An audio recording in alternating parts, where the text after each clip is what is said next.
Untuk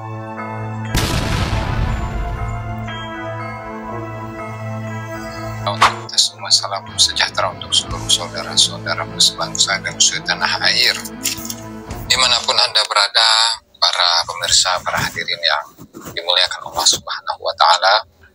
Kembali lagi bersama dengan saya Abdul Aziz Jazuli di channel ini, dan pada kesempatan kali ini saya akan sedikit mengulas ya bagaimana perbedaan antara Wali Songo dengan NU dengan mengacu tulisan terakhir Kiai Haji Imaduddin Al-Bantani yang tulisan itu dimuat dalam website rminubanten.or.id dengan judul Ba'alawi dan Tasawuf Kuburan.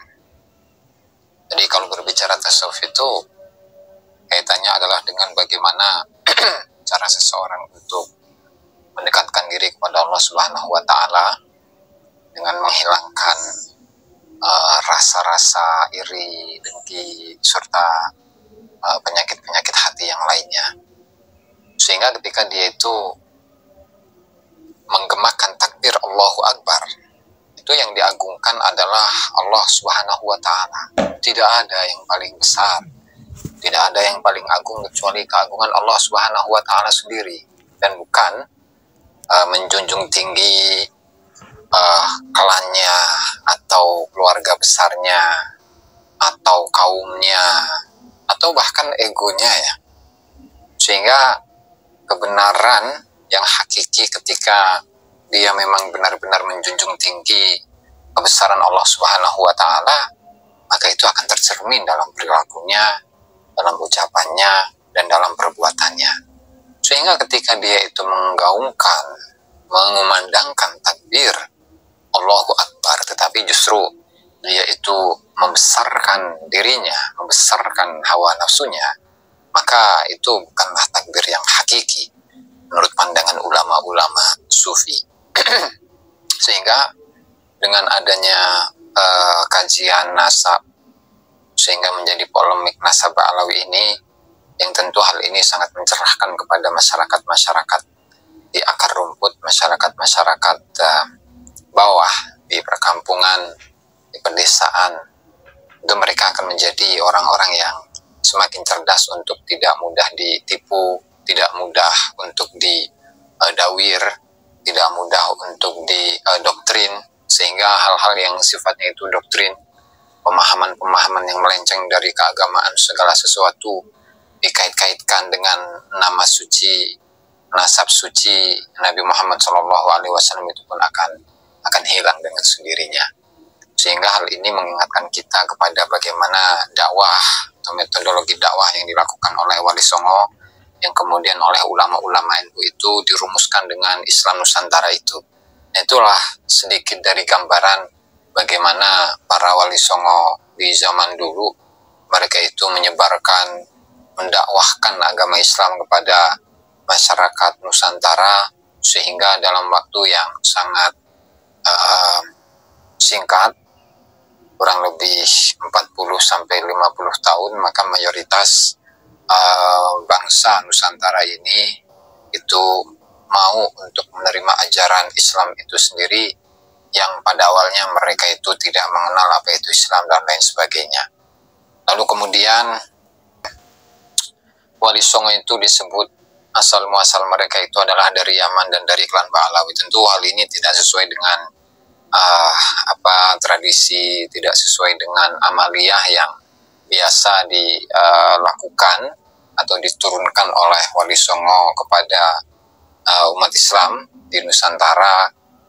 Karena dari sisi tradisi, kemudian dari sisi amaliyah, dari sisi tarekat itu sangat berbeda dengan kebiasaan yang biasa dilakukan oleh para habaib atau klan Ba'alawi dalam aktivitas kesehariannya atau dalam amal ibadahnya, serta tradisi-tradisi yang dikembangkan di kalangan mereka itu sendiri. Sehingga salah satu sampel yang disampaikan oleh Kiai Haji Imaduddin itu adalah mengenai ketasawufan, di mana tasawuf itu oleh Ba'alawi itu dikaitkan dengan kuburan. Maka untuk memahami secara lebih mendalam lagi, mari kita simak bagaimana ungkapan atau statement dari tulisan Kiai Haji Imaduddin yang dimuat di rminu.banten.org.id, di mana tulisan ini ya dimuat pada tanggal 16 Juni 2024. Ya, silahkan mari kita simak bersama-sama dengan judul Ba'lawi dan Tasawuf Kuburan beda dengan Kiai NU. Ya, karena memang kiai-kiai di Nusantara ini yang mayoritas mereka itu adalah keturunan dari Wali Songo, baik itu dari jalur laki-laki ataupun perempuan. Mereka itu mewarisi atau mendapatkan warisan tradisi dari para Wali Songo yang kemudian itu sangat berbeda dengan tradisi yang biasa dilakukan oleh Ba'lawi, baik itu dari sisi tawasul ataupun yang lain sebagainya, tarekat ataupun yang lain sebagainya. Langsung saja ya, agar tidak berlama-lama, bahwa tasawuf yang diamalkan Ba'lawi berbeda dengan tasawuf yang diamalkan NU. Amalan tasawuf NU disebut tasawuf sunni. Ia bermadhab kepada Imam Junaid al-Baghdadi dan Imam al-Ghazali. Tasawuf Ba'lawi, walaupun juga mengklaim sebagai tasawuf sunni dan mengaku bermadhab Imam Junaid dan Imam Ghazali, tapi dalam prakteknya lebih mirip tasawuf Syiah, terutama terkait dengan kegiatan di area kuburan. Nah, inilah yang membedakan antara tradisi yang dilakukan oleh ulama-ulama NU, KNU dengan tradisi yang dilakukan oleh para Ba'lawi ya. Begitu juga ketika kita nyimak, ketika kita menelusuri tentang tarekat Alawiyah yang dibawa oleh Ba'lawi, sesuai dengan apa yang disampaikan oleh Profesor Dr. Martin van Burinisen dalam bukunya, dalam salah satu seminarnya di UGM ya, Universitas Gadjah Mada Yogyakarta. Beliau menilai bahwasanya tarekat Alawiyah itu sebenarnya adalah sebuah tarekat yang memang hanya diberlakukan kepada internal mereka sendiri, dan itu memiliki tujuan bahwa untuk mengembalikan amjad atau mengembalikan keluhuran-keluhuran, keagungan-keagungan para leluhur-leluhurnya. Jadi itulah yang disampaikan oleh Profesor Dr. Martin van Burinisen dalam salah satu seminarnya ya, yang saya pernah menyampaikan hal itu dalam beberapa video-video saya yang sebelumnya. Itu mengenai atau sedikit perbedaan mengenai tradisi bertasawuf dari kalangan para ulama-ulama NU atau KNU dengan amalan tasawuf yang dilakukan oleh tasawuf Ba'lawi ya. KNU senang sekali berziarah. Kadang dengan rombongan besar membawa para santri. Padahal demikian, KNU hanya sekedar berziarah saja beberapa menit, setelah itu selesai pulang. Berbeda dengan kebanyakan kaum Ba'lawi, mereka bukan hanya berziarah tapi juga mendirikan kuburan sebagai pusat kegiatan mereka, terutama pusat kegiatan haul. KNU juga senang menghauli keluarga yang telah meninggal, apalagi jika yang dihauli itu adalah seorang tokoh. Hal itu akan dilaksanakan dengan melibatkan jamaah yang besar selain zikir dan doa untuk almarhum. Juga biasa diisi dengan ceramah agama. Bedanya dengan klan Ba'lawi, haul yang dilaksanakan KNU dilaksanakan di rumah almarhum atau di pesantrennya, atau di rumah atau di pesantren para muridnya. Sementara haul-haul tokoh klan Ba'lawi dilaksanakan di area kuburan almarhum itu. Dalam haul tokoh klan Ba'lawi, kuburan tokoh itu akan dihiasi begitu indah dengan rangkaian bunga-bunga berwarna-warni itu disusun sedemikian rupa untuk menutupi sekujur kuburan tokoh itu. Selain kuburan, batu nisan pun dihiasi pula dengan bunga-bunga dan payung juga yang juga berbunga di sekujur tubuhnya. Selain bunga yang telah membalut seluruh kuburan, di atasnya akan pula ditambahkan bunga-bunga besar yang berwarna-warni. Di lantai sekitaran kuburan itu akan pula diletakkan bunga-bunga yang berdiri menjuntai, menambah kemegahan kuburan itu. Di dekat kuburan itu disiapkan sebuah mimbar. Dari mimbar itu akan diadakan acara sambutan-sambutan dari para tokoh. Lalu para Ba'lawi datang berbondong-bondong memenuhi jalan dengan bersama-sama menuju kuburan itu, kadang dengan bergandeng tangan. Untuk membedakan dengan lainnya, tokoh-tokoh yang dipayungi dengan payung-payung yang dihiasi bunga-bunga ketika berjalan menuju kuburan itu, nampak kebanyakan mereka menggunakan kacamata hitam. dan sadar akan kamera yang men-shoot mereka. Dalam pawai menuju kuburan itu, tokoh-tokoh Ba'lawi itu akan tampak seperti raja besar dalam sehari dengan para rakyat yang mengikutinya di belakang.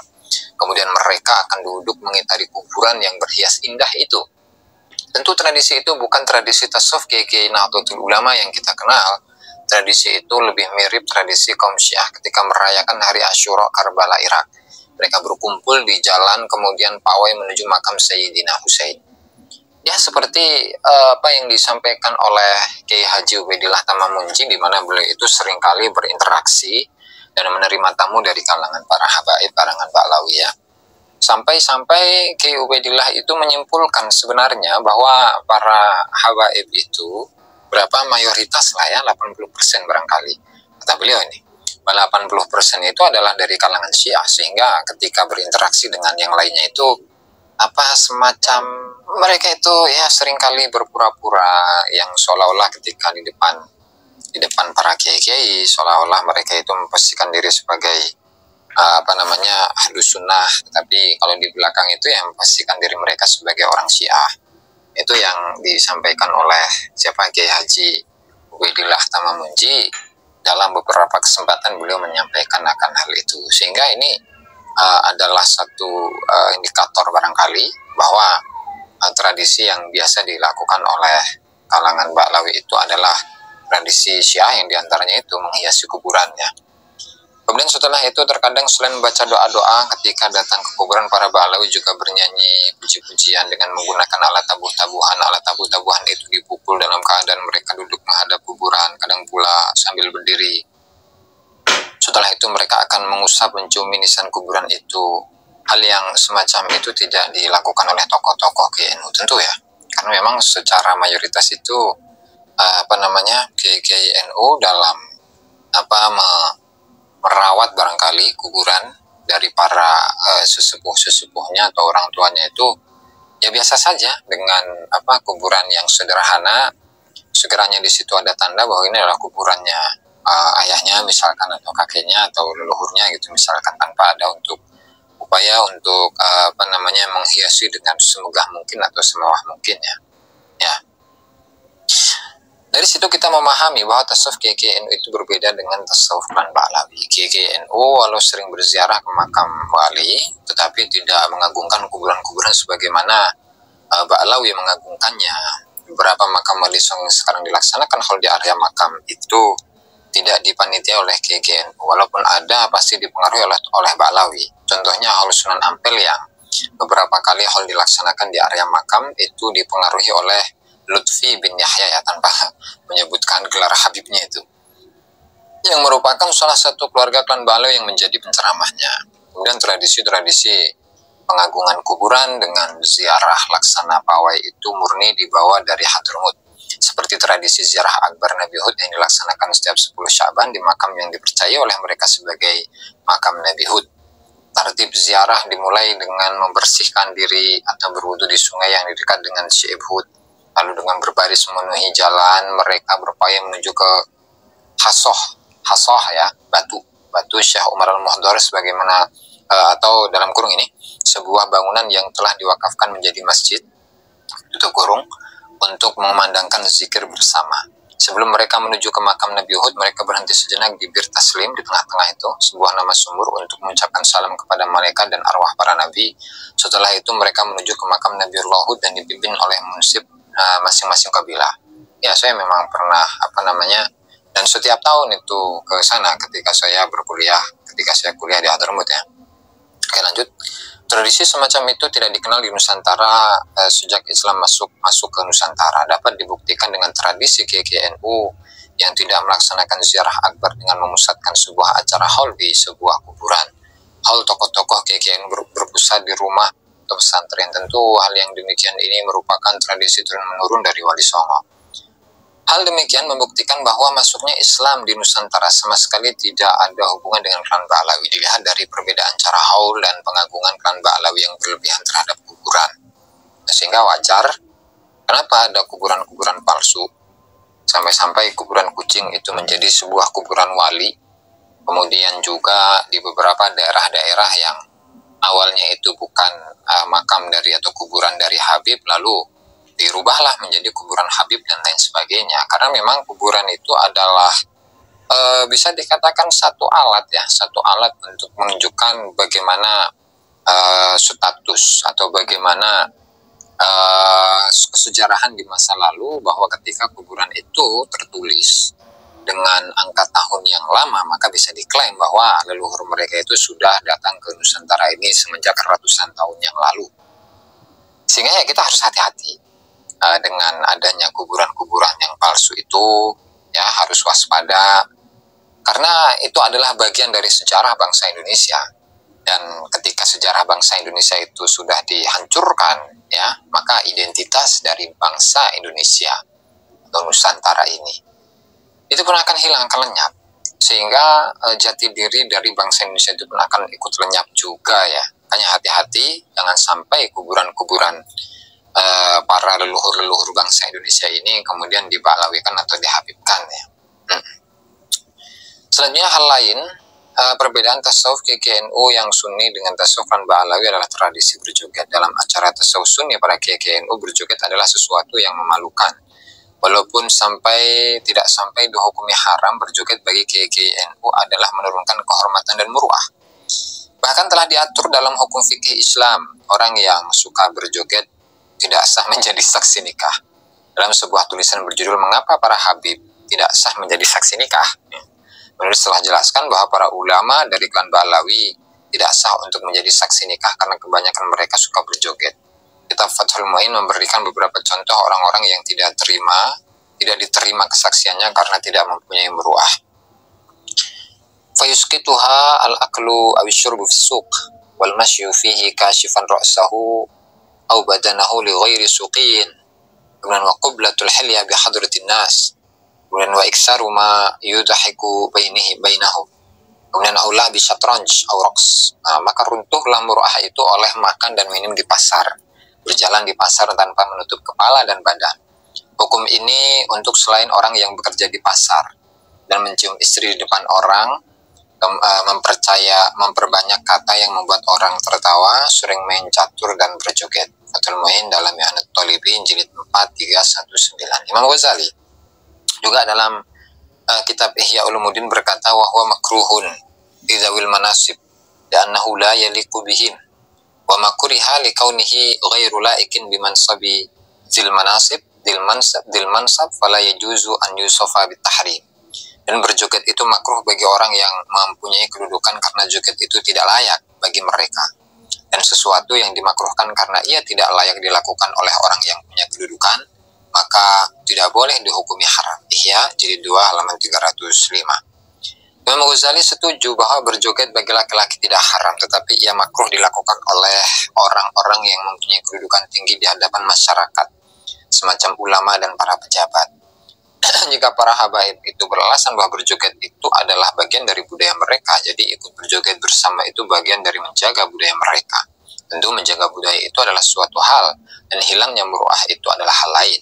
Masyarakat Indonesia juga memiliki tari-tarian sebagai bentuk prestasi, prasasti, perjalanan peradaban, dan heritage budaya mereka. Tetapi bukan berarti kesenian dan tarian itu dilakukan secara langsung oleh para ulamanya. Standar dan nilai suatu muruah sebenarnya adalah pilihan-pilihan individu untuk menilainya sendiri. Walaupun KKNU tidak mengharamkan orang menari marawis contohnya, atau yang biasa diistilahkan dengan tari zafin itu ya. Walaupun KKNU tidak mengharamkan orang yang menari marawis contohnya, tetapi kita saksikan KK Mu'tabar di NU tidak ada yang melantai, ikut menari bersama yang lainnya. Penulis Kiai Haji Madudin Usman Al-Bantani. Itulah sahabat-sahabat ya, dari apa yang ditulis oleh Kiai Haji Madudin dalam tulisannya yang terbaru, yang bisa Anda buka sendiri di RMI NU Banten ya. Yang pada intisarinya adalah tasawuf yang dimiliki oleh Wali Songo. Tasawuf yang diamalkan oleh ulama-ulama NU atau KKNU itu sangat berbeda dengan tasawuf yang diamalkan oleh para habaib atau oleh para Ba'alawi. Sehingga hal ini tidak membuka sebuah kemungkinan bahwasanya bahwasanya Wali Songo itu adalah bagian dari Ba'alawi. Ya, meskipun di masyarakat itu sudah banyak yang mengklaim bahwasanya Wali Songo itu adalah Ba'lawi. Namun dengan adanya manuskrip-manuskrip yang baru, dengan adanya dengan dibukanya banyak manuskrip-manuskrip yang sudah berumur ratusan tahun yang lalu, itu pun juga menunjukkan bahwasannya Wali Songo itu bukanlah Ba'lawi. Karena memang klaim bahwa Wali Songo itu disebut sebagai Ba'lawi itu mulai pada tahun 1850 Masehi, sesuai dengan penuturan Ki Haji Agus Sunyoto dalam bukunya Atlas Wali Songo. Kemudian menurut penilaian dari Martin van Briesen itu dalam bukunya Kitab Kuning Pesantren dan Tarekat, itu pun juga menyampaikan bahwa di Ba'alawikannya Wali Songo itu adalah pada awal-awal abad ke-20 ya, atau awal-awal tahun 1900-an. Sehingga di situ bisa dipastikan, bisa dinyatakan bahwa Wali Songo itu bukanlah Ba'lawi. Dan jika melihat dari tradisi-tradisi yang berkembang di kalangan Wali Songo atau di kalangan masyarakat Indonesia, itu sangat berbeda jauh ya. Barangkali itu saja yang bisa saya sampaikan dalam kesempatan kali ini. Terima kasih atas perhatiannya, dan untuk terakhir untuk menutup kajian pada kesempatan kali ini, saya ucapkan minal aidina wal faizin, kullu amin wa antum bi khair. Mohon maaf lahir dan batin. Selamat Hari Raya Idul Adha tahun 1445. Semoga berkah untuk kita semua. Wallahu al-muwaffiq ila aqwamit thoriq. Wassalamualaikum warahmatullahi wabarakatuh.